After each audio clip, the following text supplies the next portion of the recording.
Hi, everyone, and welcome to this week's episode of Motivational Moments. I'm so glad that you could join us today. And I wanted to talk about the 10 steps that you can do on a daily basis to make this holiday season so much more peaceful, less stressful, and more meaningful. And that's what it's all about, isn't it? So let's not say we just want to get through this holiday, or we can't wait for Christmas to be over, or those negative things that we tell ourselves and others about the season, because you know what? It can be stressful. There are so many moving parts for the month of December, and especially around Christmas, and then moving into New Year's. There's a lot of pressure. So I'm going to give you some top 10 tips that I've come up with that make a lot of sense that we can do to help get through this season with more happiness and joy and less stress. So let's get at it, won't we? Okay, number one, I think it's really important that we actually reflect on what we want to do during the season and who we want to do it with. I know that sounds so basic, but it really means a lot. I think if you take out your day timer or go on your electronic computer calendar, and first of all, schedule the dates that you know already. If you have a Christmas party at work, a gathering with family, there's going to be some things that you already know that you're going to be doing. So then that's the baseline. Then fill in the rest of the days with goals of who do you want to spend time with? Who do you want to schedule a lunch with, or a dinner, or just a cocktail or coffee? Because if you don't plan it, a lot of times it just doesn't happen.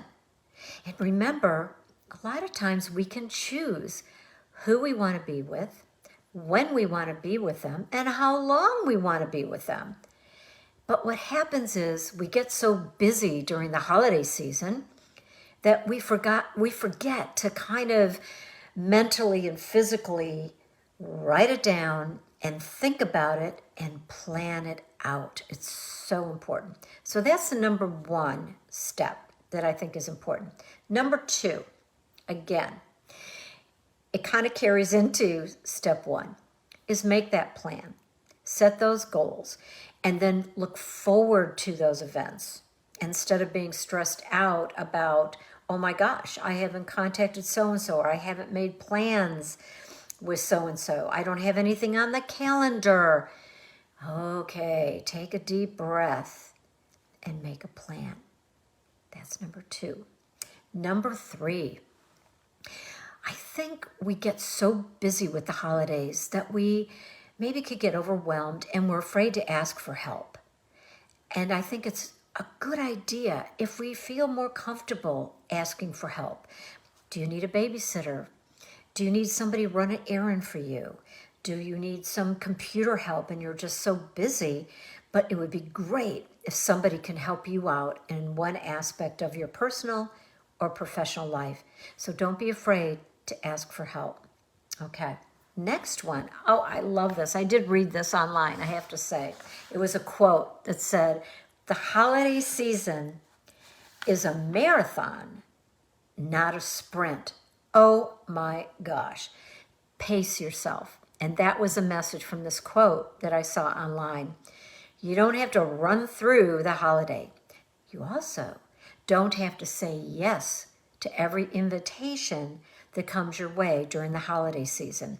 Practice saying no, or not at this time. Can we schedule it in January? Because I know, have floods of invitations, a lot of offers, a lot of fun things that are going to happen during the holiday, and we feel sometimes we've got to do it all. Well, maybe that's just me, because I do want to do it all. But I also have learned that I have to pace myself, because you can just get depleted of energy and you can get yourself worn down. So the next thing is, number 5 is, remember to maintain a healthy lifestyle. Continue exercising, even if it's just a walk around the block. Because when we're in the holiday season, sometimes we forget to take good care of ourselves. So make sure you kind of continue or even start a more healthy lifestyle. Number 6, okay, Watch your spending. And just be more conscious of how much you're spending on gifts and what you want to allocate towards gifts so that you don't get things kind of out of control and don't do as many impulse shopping purchases. I think it's great to have a list, figure out how much you want to spend on each person, and then once you buy that gift, you check it off, you've done it. And then don't be afraid to do kind of fun things like give a gift certificate. Like if you know somebody that has small children and that you want to give them a gift, give them a gift certificate of babysitting. Or somebody that you know loves home-cooked meals. Yeah, and I'm Italian. I got a feeling that I'm going to be giving out some home-cooked Italian meals gift certificates. So think of things that you can do that only you can do, or something that's important to you that you can share with others, and it doesn't have to be expensive, is sharing your gift with others. You can also buy gift cards, and you don't have to purchase the most expensive gift cards because people appreciate the littlest of gestures. So keep it in balance and be sure to try not to overspend too much in December so that you don't have to pay it all in January. Okay, the next step or tip, monitor, let's say you're eating, your alcohol intake. Oh no, don't say that. And maybe some of your medications. Case in point, last night I was at an event, had a couple glasses of wine, and it was perfect. Just 2 glasses of wine, had a great time, probably ate foods I shouldn't eat, but you know what? It's Christmas. And then I got home and I just remembered this morning that I didn't take my blood pressure medicine. Well, come on. I've got to stay on the regular routine that I do on an everyday basis. And so can you. So remember to take the medications or the vitamins or anything that you take on a regular basis, even if you have to write it down or put it on a sticky note, put it on your refrigerator or your computer or your purse or your phone so that you don't miss out on what you do on a regular basis. And let's be honest. We're going to eat more this holiday season than we probably normally do. We're going to socialize more. We may have a few more cocktails. And that's okay. Just kind of be cognizant of what you're doing and try not to overindulge. So that was my tip number 7. Okay, let's move into 8. Oh man, this is a big one. Okay, so I was thinking about family and what kind of situations family gatherings can elicit. They could be very positive experiences. They can be stressful. They can be nerve-wracking. But the most important thing about gathering with families is to kind of know what you're getting yourself into.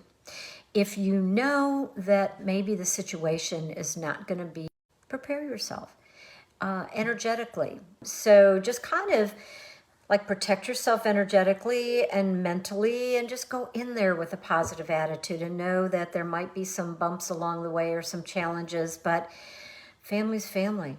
It is who we are. It is where we came from. So just try to be more accepting, more patient, and forgiving during the holiday season.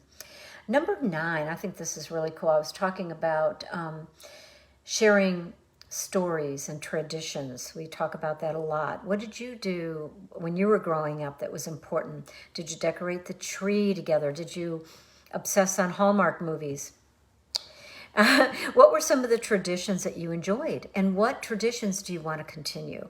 So it's kind of important to discuss it with your family and maybe your friends and then come up with an idea or some sort of balance of keeping those traditions. And then the 10th step is, after we get through the season, and you've done all these things that we talked about, the top 10 tips to make it a better holiday season with less stress, is what did you like about the holiday season? What worked? What didn't work? What do you want to continue next year? Did you volunteer enough? Did you do things for other people that made you feel good and made others feel good as well? There's so many things we could do this month of December, and especially around Christmas time.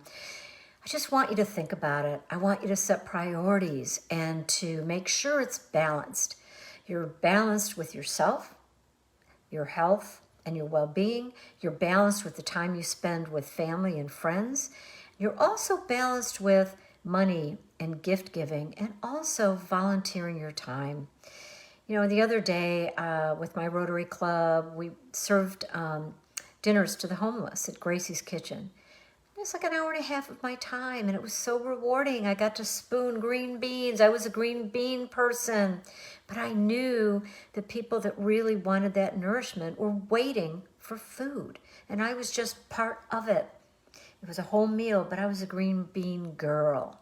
It's just anything you can do, whether it's giving money, giving your time, or being supportive. It's a time of giving and the time of receiving.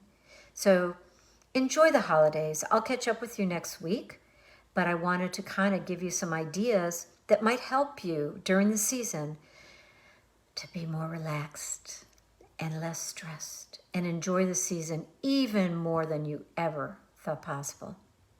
Have a great day. Look at my earrings. I'm ready for Christmas. Take care. Bye.